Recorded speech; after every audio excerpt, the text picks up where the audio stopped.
água vai à fonte, dança solto na amplidão.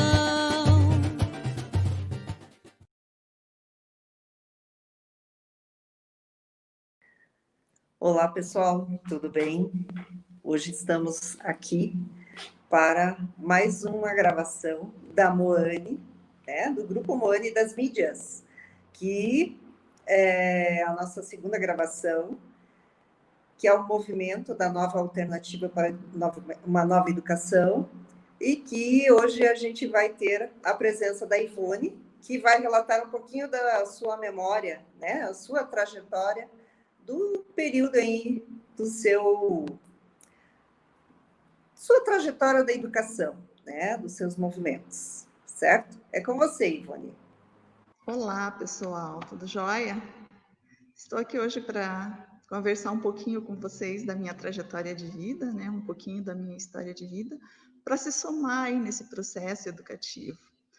Antes de começar, eu trago para vocês um pequeno texto de um livro chamado Sentir Pensar, Fundamentos e Estratégias para Reencantar a Educação. Então, o pensar falou para o sentir. Estou convencido que se a humanidade avançou na ciência e na tecnologia, se tantos problemas foram solucionados, é por causa da minha inteligência lógica, racional, analítica e linguística. Pois, como se não se pode descobrir a verdade? Sentir respondeu. Somente uma dúvida curiosa, meu orgulhoso pensar. Se é como você diz, que somente você tem um poder tão extraordinário, como é que não conseguiu, com todo o seu imenso conhecimento, que o professorado se entusiasmasse com o seu próprio trabalho, que o alunado desfrutasse e se divertisse com as novas aprendizagens? Quem em tantos séculos e avanços ainda não conseguiu que a educação esteja à altura de suas descobertas? Se é você mesmo quem descobre o que ensina, por que você não consegue reencantar ao docente em uma tarefa que ele faz imortal através da magia de suas palavras? Onde está o seu real conhecimento?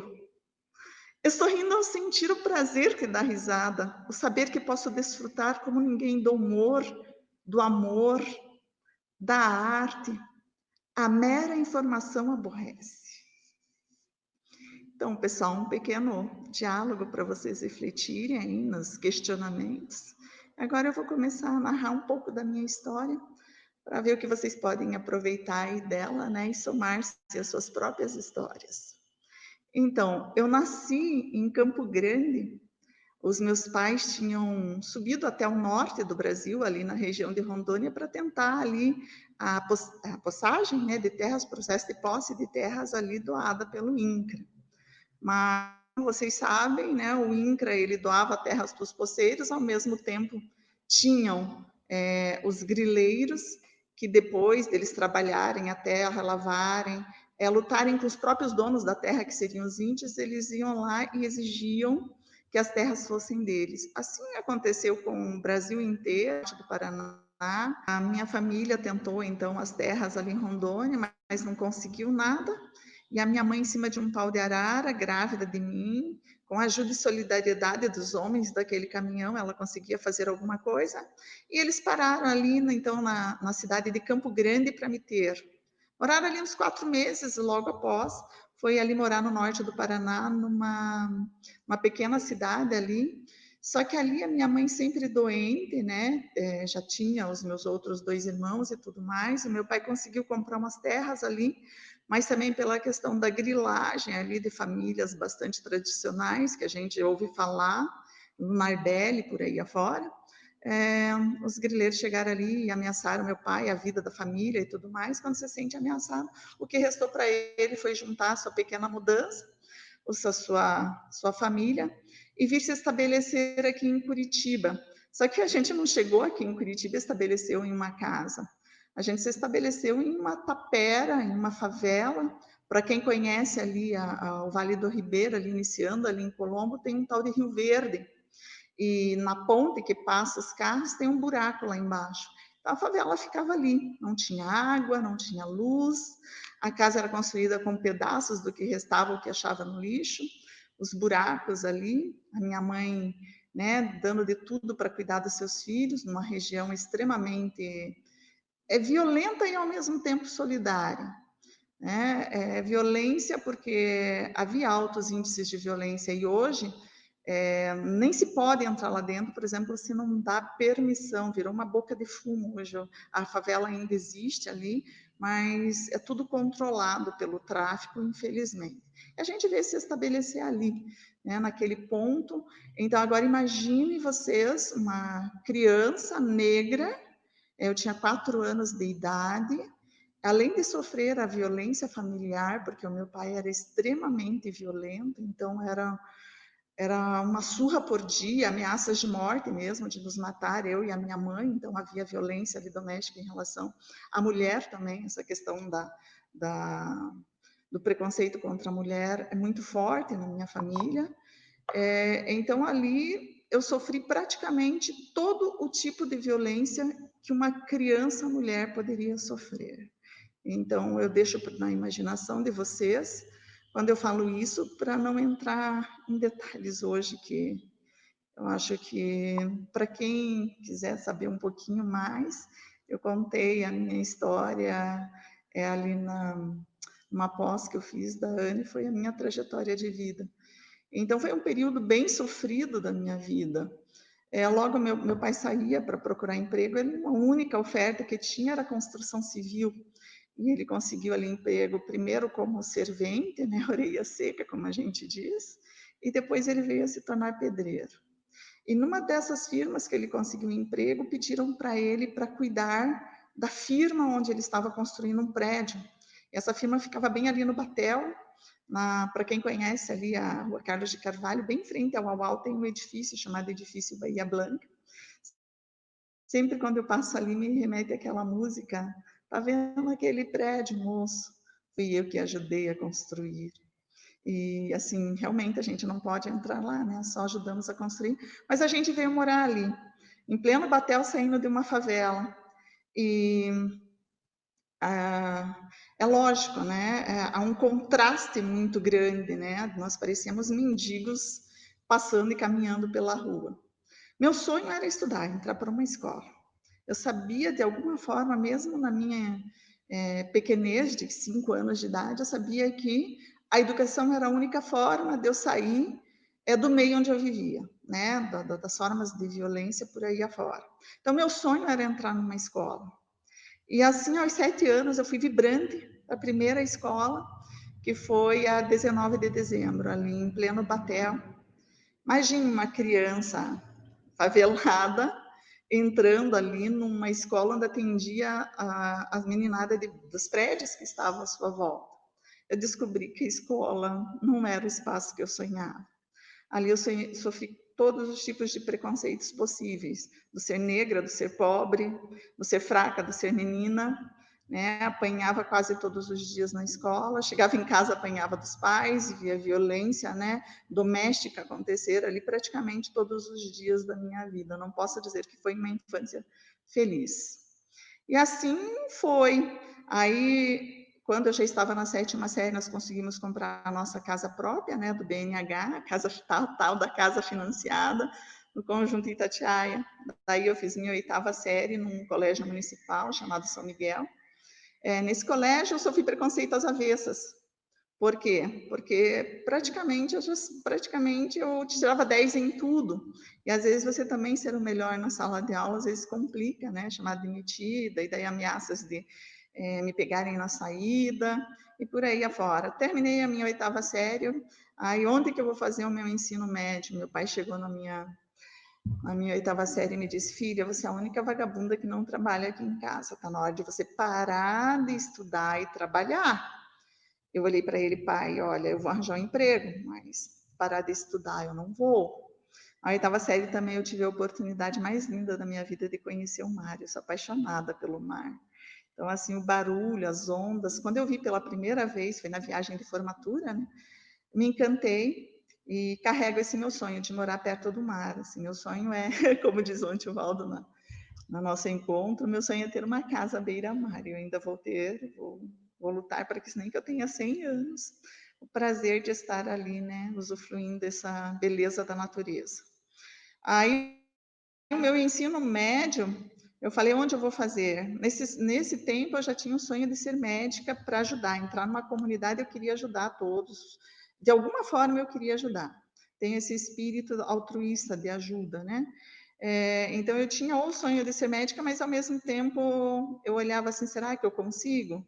Ah, o que que eu vou ser? De repente, posso ser policial, detetive.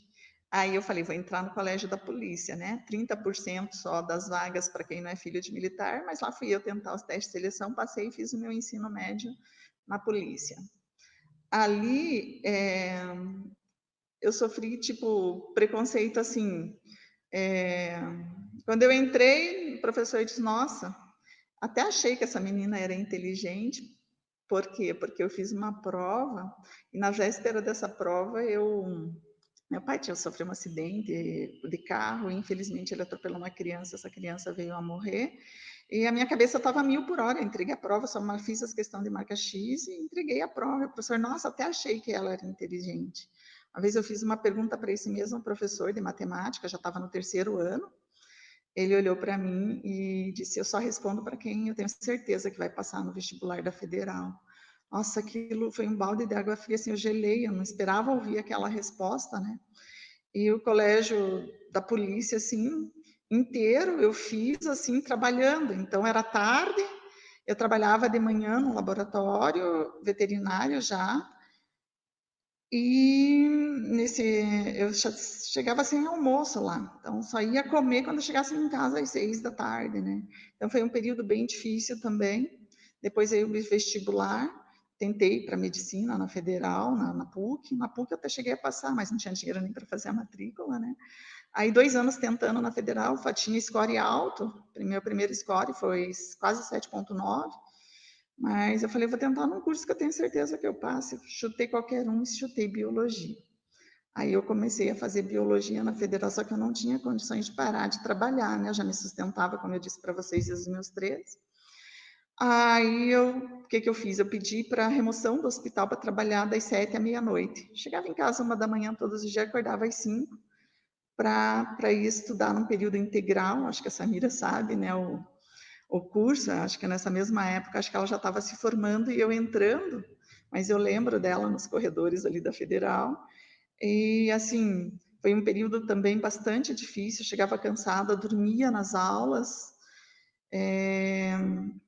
bem difícil mesmo. Mas, graças a Deus, consegui. Meus melhores amigos na Federal foram os meus professores, né? Consegui bolsa de estudos, né, do CNPq. Eu falava, gente, eu estou recebendo para fazer o que eu mais gosto, que é estudar. Imagine a felicidade. Ao mesmo tempo, eu queria me ver livre, porque eu estava tão cansada, que eu só queria terminar. Chegou um ponto, quando que eu termino isso, né? Pois os professores do laboratório onde eu estava ali trabalhando, a professora Aguinaldo e a professora Ilma, eles foram os pais para mim, né? Eu não tinha dinheiro para fazer formatura. Pegaram, se reuniram o departamento e fizeram uma festa de formatura para mim. Eu carrego isso assim com imenso carinho. Nossa, todos os professores foram muito bons, mas alguns eram bons na disciplina. Esses, assim, eles foram humanos, olharam para mim com outro olhar. Depois me formei e agora o que fazer? Já nos estágios, eu já tinha aptidão, os professores falaram, nossa, tem gente aqui que nasceu para ser professor. Nos trabalhos que eu apresentava, muitos alunos ali, colegas, iam falar comigo, nossa, Ivone, por que você não substitui a professora? Eu falei, não, gente, o que é isso, né? Mas, enfim, já pedi demissão do hospital e já comecei a distribuir currículo para começar. E é lógico, né? Nesse período, já consegui ali, como CLT, um colégio ali em Santa Felicidade, chamado Pinheiro do Paraná. E assim, eu trabalhava manhã e noite nele, mas eu passava manhã, tarde e noite. De tanto que eu gostava, passava a tarde inteira preparando, fazendo atividades com alunos. Eu não era professora, eu era a amiga deles, né? Saímos para passeios juntos, fizemos um monte. Nossa, eu me tornei, minhas amizades da época foram meus colegas. Eu trouxe essa imagem, ela é bem forte, né? Da Lígia Pepe, né? Utilizando ali o tecido de algodão, ali, se eu não me engano, ela é de 68.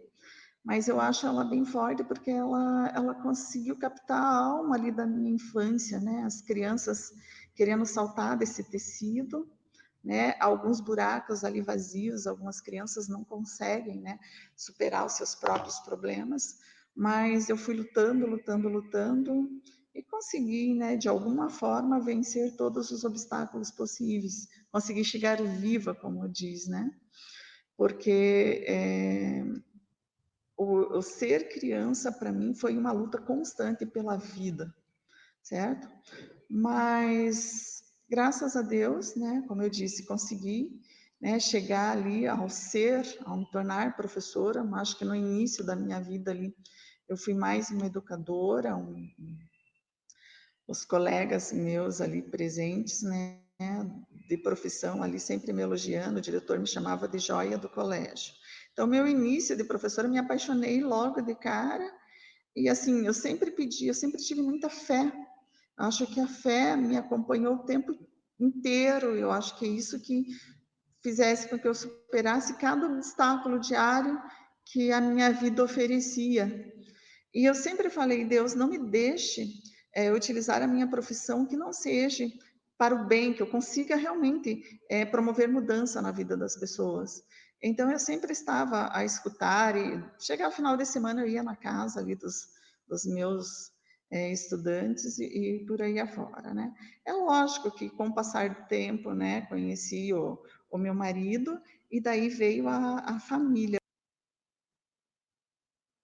Então, ai, essas duas fotos aqui foram bem difíceis de achar, porque os meus filhos, eles não gostam de fotos.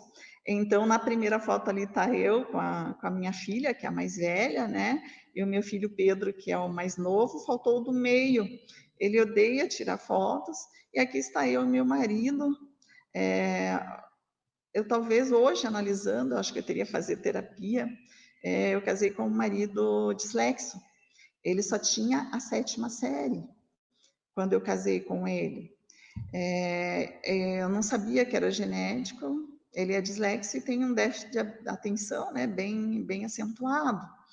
Então, assim, é lógico, o amor faz com que eu cuide, mas eu digo que eu tenho 4 filhos, porque o déficit de atenção, a pessoa não percebe as necessidades diárias. Então, eu cuido com muito carinho, né, muito amor. Tenho o maior orgulho dessa minha família, com certeza. Então, não poderia deixar de estar aqui na minha história, né? Eu procuro falar pouco deles, porque atinge diretamente, né, a eles, então eu procuro preservá-los. Os meus 3 filhos também têm índice de déficit de atenção. Isso, então, é um caráter genético, né? A dislexia, ela tem ali um fundo genético e assim o meu marido, quando ele assistiu aquele filme Como Estrelas na Terra, ele voltou à posição fetal chorando, né? Porque ali estava retratado a vida dele, né? O sofrimento dele na escola, de ser taxado de burro, de receber reguada, de tirar zero. E daí a gente fez um propósito, ó, quando nosso filho menor tiver 3 anos, você quer retornar para o banco da escola? Aí ele falou, acho que eu consigo.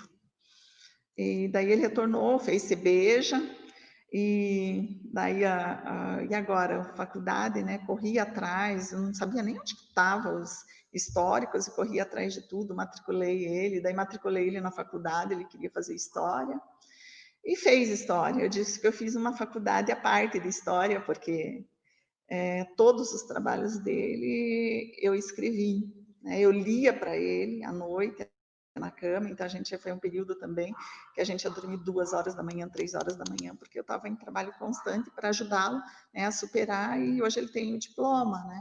E depois, só que ele encostou, não trabalha com isso, e, mas está aí, né? Nas dificuldades financeiras da minha casa, eu corro atrás sempre exercendo, às vezes, 2 trabalhos. Eu fiz por 10 anos, junto com o trabalho da educação, também um trabalho de cerimonialista para suprir as necessidades da casa, ajudá-lo, né? Porque criar 3 também não é fácil.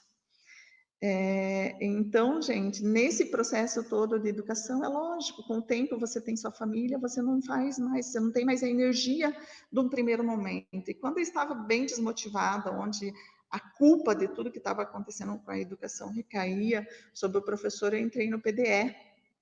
E foi aí que eu conheci, né, um professor chamado Valentim, vocês conhecem todos eles, e ele me apresentou a Universidade Litoral. Primeiro, ele chegou provocando, né? A educação precisa de mudança, só que não foi palavras vazias, né? Nas aulas ali sempre fundamento, e era isso que eu queria, né? Uma educação onde eu pudesse tocar o humano. Então eu fui conhecer o litoral, as oportunidades que eu tinha, fui conhecendo, né? O conhecer e compreender foi bem presente ali, porque eu fui conhecer o PPP ali da Universidade Federal do Litoral, e ao mesmo tempo eu entrei num grupo de estudo chamado GDIE. A Samira também fez junto comigo, né? Ali nós pegamos o título de extensão, mas era mais uma especialização. Até hoje eu não entendo por que houve essa divisão, mas enfim, estamos aí. Mas a Universidade do Litoral ali me deu a oportunidade de conhecer um monte de autores, como o Celso Vasconcelos, o José Pacheco, o Boaventura Souza Santos, o Carlos Rodrigues Brandão, como é que chama aquele lá de Portugal, que teve um seminário ali com ele, muito bom. Depois eu lembro, Ático Chassot. Então, o Grupo Manos Vermelhos, várias atividades, comecei a frequentar ali um ISHE, né, Interação Cultural e Humanística. Então, comecei a compreender aquele espaço, eu falei, nossa, dentro desse espaço que eu comecei a me remodificar e a ter aquela energia de fazer os trabalhos diferenciados com os alunos. Nossa, foi muito bacana esse período, né? Eu lembro que o meu pai, infelizmente, ele veio bem nesse ano, ele veio a falecer com, infelizmente, um tiro, né, no meio da rua. E eu estava dentro da delegacia, assim, eu tinha acabado de enterrar meu pai, estava num sofrimento enorme de saber o porquê a gente, nossa, é uma sensação terrível de saber o porquê que o meu pai recebeu um tiro no meio da rua. Eu estava com tudo isso travado aqui na garganta. Eu estava dentro de uma delegacia quando eu recebi um telefonema do Valentim. Ivone, você vai para aquela atividade? Mas que atividade? Não estou sabendo, né? Eu falei, Valentim, eu estou dentro de uma delegacia, meu pai morreu. Falou, a Conani, depois você me liga e fala se vai ou não vai. Aí eu voltei para casa com aquilo na cabeça, falei, nossa, que estranho, né? Voltei com aquilo na cabeça, falei, quer saber de uma coisa, eu preciso respirar de tudo isso, estava muito, muito fresco, muito dolorido dentro de mim, eu acho que o Paulo também, acho que foi na segunda Conani Nacional, Paulo, acho que você estava lá, e ele foi, e nós fomos, né, foi maravilhoso, assim, eu falei, nossa, esse movimento de buscar alternativas para uma nova educação, foi em Heliópolis, né, essa segunda Conani, eu conheci ali Heliópolis, eu vi, nossa, existe um movimento que me preenche, que faz sentido naquilo que eu penso enquanto educação, então, assim, foi muito bom. Aí nós fomos, né, as palestras foram maravilhosas, conheci um monte de gente lá, conheci o espaço do Museu do Brinquedo, do Celso Vasconcelos, fomos visitá-lo lá. Então, continuando aqui, depois que passou a Conani, nós fomos convidados para... O Valdo, um belo dia, me ligou e falou, Ivone, é o seguinte, eu estou pensando em montar uma escolinha que vá com os nossos princípios. Você quer participar da gênese da construção de uma escola? Falei, quero, vamos lá, né? Aí a gente começou ali um ano, indo para Morretes e voltando. Mas eu pensei, puxa vida, mas se eu quero fazer parte desse movimento da construção de uma nova escola, eu tenho que conhecer o trabalho de pedagoga. Aí eu me inscrevi num curso de pedagogia, estou me formando esse ano, gente, segunda licenciatura não, segundo curso de graduação, mas o ímpeto foi porque eu estava naquele movimento, eu preciso aprender a lidar com crianças, né? Então, hoje eu estou me formando aí em pedagogia, mas infelizmente, acho que a filosofia do grupo que queria construir voltava mais para uma questão privada e eu acho que não batia com a lógica do Valdo. Ele se afastou e a gente ficou indo e não deu certo, mas o aprendizado foi enorme. Conheci a Susan, né, uma pessoa maravilhosa. Continuei indo lá para o litoral, mas também dentro desse momento eu resolvi fazer uma especialização, que é a questão social. Aí eu comecei essa especialização e nesse momento teve um movimento muito lindo, que vai ser inesquecível. Eu acho que assim a educação, se eu pudesse resumir qual o momento mais emocionante da vida, foi esse momento da ocupação das escolas. É lógico que eu não trago nenhuma foto dos meus alunos, essa foto é uma foto dos estudantes ocupando a Secretaria de Educação aqui de Curitiba. Tem uma foto que eles estão sentados, eu acho que eu não coloquei, mas eles estão sentados no chão e os policiais todos atrás. Então, esse momento das ocupações, eu estava 100% envolvida, tenho processos, 2 processos, me chamaram para depor 2 vezes com esses movimentos, houve denúncia da escola, né?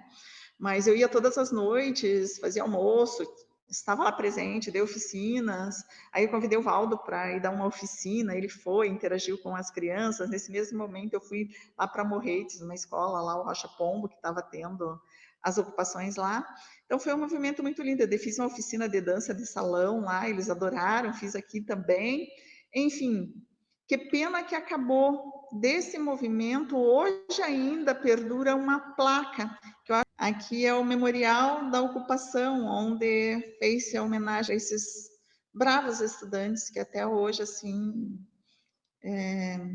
eu fico profundamente emocionada e tocada quando eu lembro de cada um dos rostinhos que estava lá na ocupação, e a gente continua a se relacionar, só que eu não costumo não colocar fotos, né, para não expor e tudo mais, mas o cuidado com esses alunos foi extremamente importante para mim. Eu vi que a juventude ali, a gente, né, se enche de esperança quando está dentro desses movimentos.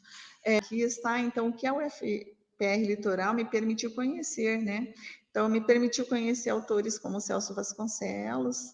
Aqui está uma fotinha, aqui já foi, eu acho que na 3ª Conferência Nacional, né, de Alternativas para uma Nova Educação, foi lá em Brasília.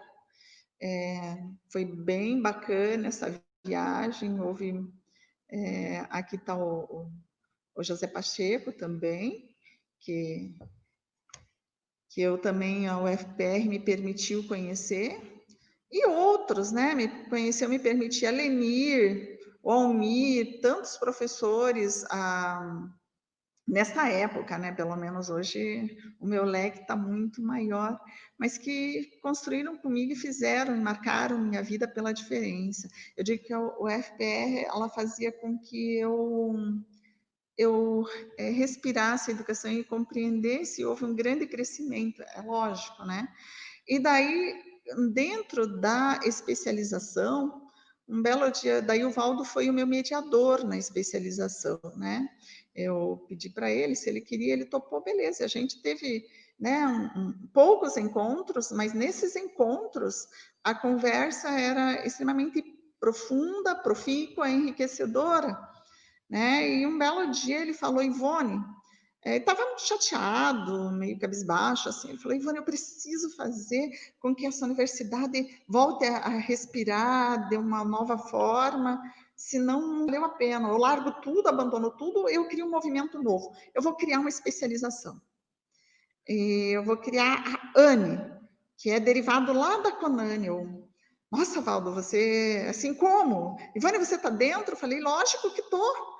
Aí ele falou: estou pensando em convidar a Lenir para ser a coordenadora. Eu não quero ser o coordenador, não, mas eu quero estar por trás, enfim, movimentando aí para que essa ANE saia. Fiquei pensando, voltei para trás e falei: nossa, mas assim, e vai ser o ano que vem já vamos abrir edital, porque para ele é fazer fazendo, né? Acontecer fazendo. Logo já saiu o edital, você está junto. Nessa época a gente estava ali participando de um trabalho que o tio Rocha estava fazendo. Eu estava no colégio, a Lenir falou: Eu não sei se você está sabendo, mas o Valdo vai abrir uma especialização. Eu posso contar com você? Eu falei, pode. Só que nesse meio tempo, eu estava já começando, iniciando o mestrado. Eu acho que foi aí que eu acho que eles não me ligaram, mesmo porque eu pedi para... Eu cheguei, conversei com o Almir, né, expliquei a minha situação de mestrado, que era os sábados, e ele pediu para desistir. Eu falei, Almir, eu não vou desistir, eu vou lutar com todas as minhas forças para terminar essa especialização. Não que eu precise de um certificado, porque eu já tinha 2 especializações, então tudo que eu podia subir, mas enquanto pessoa, é um objetivo pessoal, essa especialização, ela me traz muito enriquecimento e eu estou conhecendo, né, esse processo. Falei, eu não vou desistir. Não desisti, né, corri atrás, graças a Deus, batalhei e terminei também essa especialização, terminei, já estou com meu diploma de mestrado, graças a Deus, mas a especialização me marcou pelas amizades e também pela capacidade também que o ser humano é capaz, às vezes, de inventar tantas coisas da gente, que eu fiquei bem chateada, porque quando, principalmente nesse movimento do ir e vir, de conhecer para a escolinha, nós fomos para conhecer ali como é que, gente, Amorim Lima, né, o projeto Âncora, né, em São Paulo, e no movimento de ir e vir, eu sentia que as pessoas que estavam comigo na Conani, elas meio que se afastaram, meio que me olhavam estranho.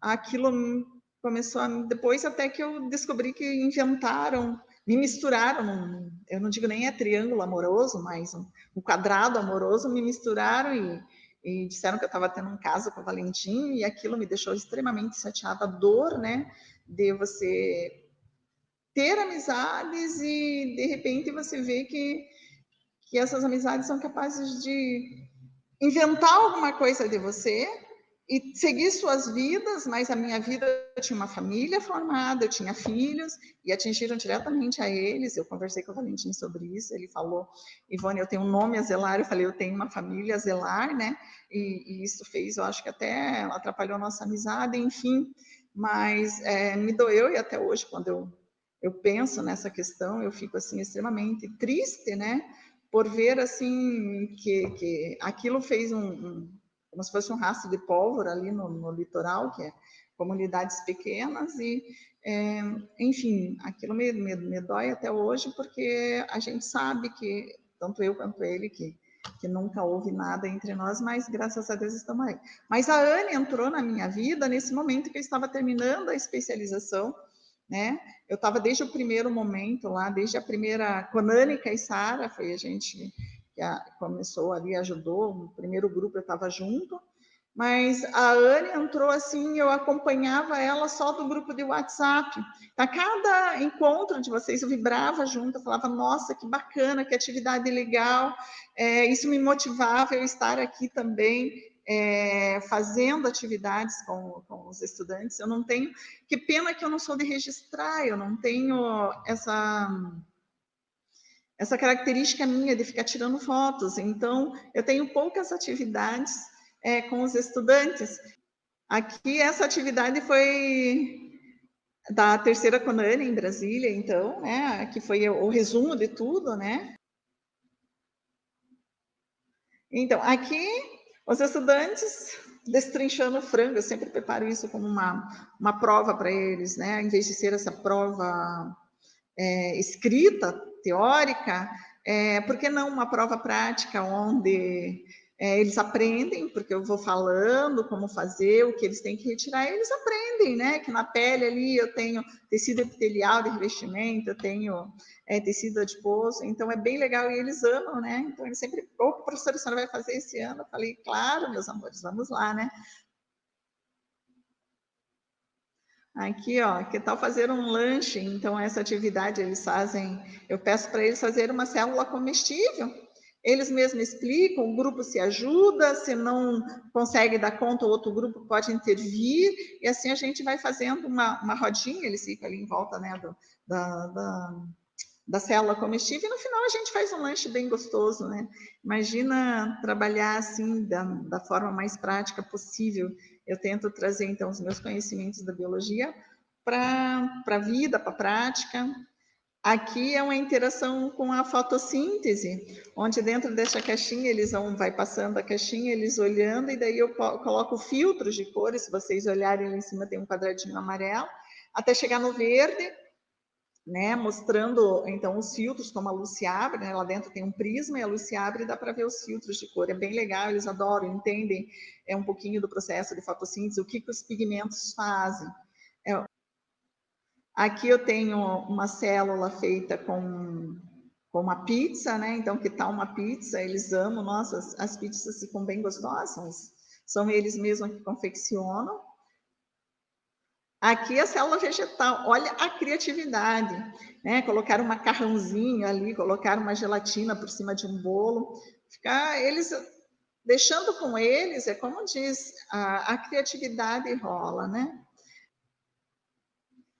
Então, aqui é um projeto Meninas nas Ciências, né? Aqui tem um funcionamento de uma horta que tem a capacidade de se auto-irrigar, o projeto Meninas nas Ciências, né? Fui eu que toquei, então aqui elas montando a hortinha, né? Bem bacana, é um projeto que foi desenvolvido junto com a UTF-PR daí, mas toda sexta a gente encontra, ela aprender um monte de química, bem bacana mesmo. Desenvolvemos ano passado, né? Esse ano, que pena que a pandemia não deixou. Aqui é um joguinho de síntese proteica. É bem difícil, eu acho que uma das temáticas mais difíceis da biologia é entender como do DNA chega a formação da proteína no interior das nossas células. Então, pensando nisso, eu falei, como fazer isso na prática? Eu desenvolvi um joguinho da síntese proteica. Então, aprende-se brincando. Eles amam e aprendem. Aqui, naquelas cartelinhas ali, são os aminoácidos, né? Depois eles têm que montar o códon código códon, e daí saber qual aminoácido que vai se ligar para formar a cadeia de proteína. Bem bacana mesmo. Eles amam, então, esse joguinho aí eu já tenho desenvolvido há uns 5 anos. Então, aqui a gente fez, né, conhecendo o território, bem bacana. Aprendi isso na ANE, né, fazer e conhecer, né, conhecer e compreender. Vamos compreender o nosso território. Então, nós somos ali numa pracinha, perto da escola, eles conheceram o espaço, olharam, analisaram os espaços, daí eles fizeram os mapas, né, conceituais ali do que faltava, do que eles observaram, como estava a pracinha, o que poderia mudar, quais os frequentadores, se havia frequentadores, à noite também, para quem conhecia a pracinha à noite, como era. Nossa, foi muito bacana, eles gostaram bastante. Essa atividade eu acho que foi a que eles mais gostaram. Não tem como. Eu só fiz uma vez, foi conhecendo o microbioma intestinal, mas eu fiz com balas. Acho que eu gastei quase R$200 em balas. Enchi os pacotinhos, né? Se vocês vão ver ali no próximo slide. Enchemos pacotinhos de bala. Cada pacotinho desse era um microbioma diferente, né? Intestinal, de bactérias intestinais. Então, os doces representavam as bactérias. E coloquei bactérias patogênicas. Daí, eles ficaram trocando o tipo de alimento, quais bactérias teriam. Aí, se mudasse a alimentação, o que acontecia. Nossa, eles aprenderam um monte. Chegamos até a transplante de fezes, a falar sobre isso, assim. Então, quando a gente coloca eles para pesquisar, para estar junto, para fazer uma atividade junto, a gente aprende junto um monte e eles também enriquecem, com certeza. E é lógico, isso veio justamente pela inspiração, preciso mudar. Então, preciso mudar quando? Principalmente, eu vendo os projetos da ANE e me reconhecendo ali, sabendo que eu, mesmo distante, eu estava junto no processo de mudança, nem que fizesse as diferenças só para aquele microcosmo, né, da escola onde eu trabalho. E hoje, né, o que a ANE ou a Moane significam para mim? Então, já coloquei ali a foto da reunião de ontem, né? O que ela significa para mim é exatamente isso, a interação e troca de saberes, né? a minha contribuição, e eu espero que eu possa contribuir ainda de forma bem significante, mas a partir que eu vou conhecendo e compreendendo, eu acho que eu posso contribuir cada vez mais.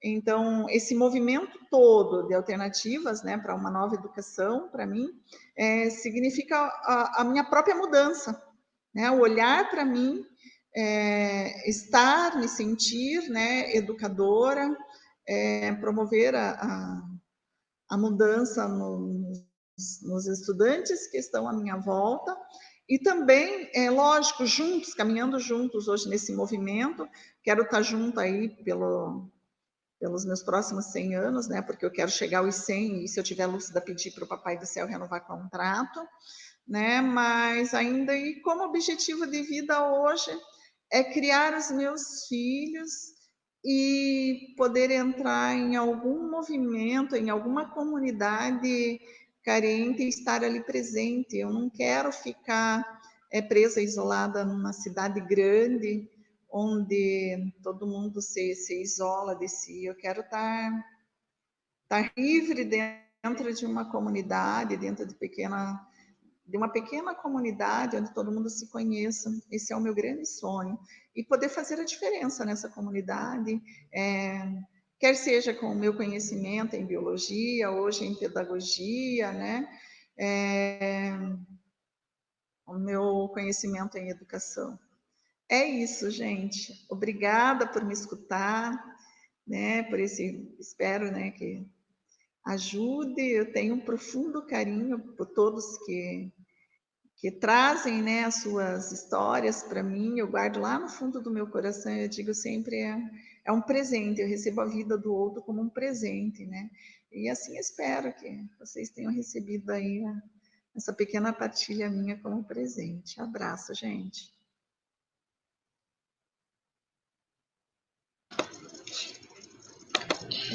Ivone, a gente agradece, né, a sua partilha com a gente, é sempre muito bom conhecer, né, a história dos nossos colegas. Nas reuniões a gente não tem essa oportunidade, mas esse é um momento para a gente conhecer, né, mais profundamente. Então, eu te agradeço imensamente de você compartilhar toda essa sua trajetória com a gente, que é tão, né, tem histórias tão fortes e trouxe com tanta profundidade. Então, eu agradeço bastante.